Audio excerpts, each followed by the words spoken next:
Hi, it's Reasonable Reviewer, and I want to do a review of Belasarius Cawl, The Great Work Today by Guy Haley.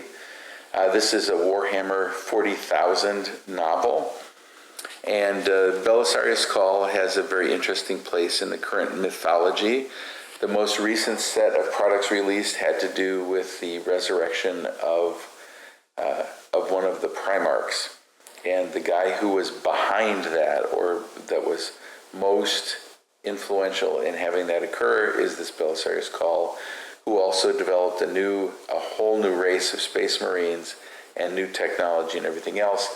Belisarius Cawl is kind of a goofball, but very smart, right? So,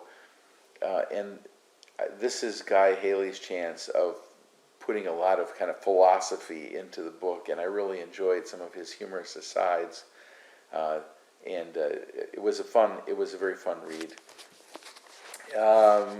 You get a fair amount of material for the book itself. I mean, it's good. I don't know if they certainly could have a follow-on book, but they wouldn't have to. This isn't part of a duology or trilogy or anything else or a series.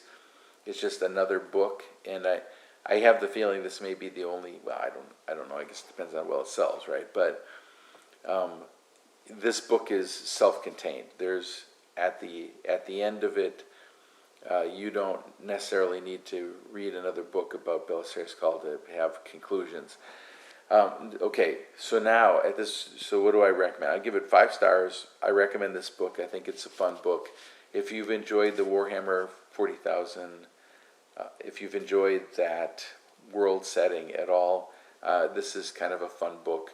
It's got all of the stuff that you normally expect. It's got fighting in it. It's got some political intrigue, and it's got a lot of lore that's revealed. So I give it 5 stars. This is one of the better books that's come out to me in probably the past 5 or 6 years. So I put this in one of my top 3 books from the last 5 years out of the Black Library.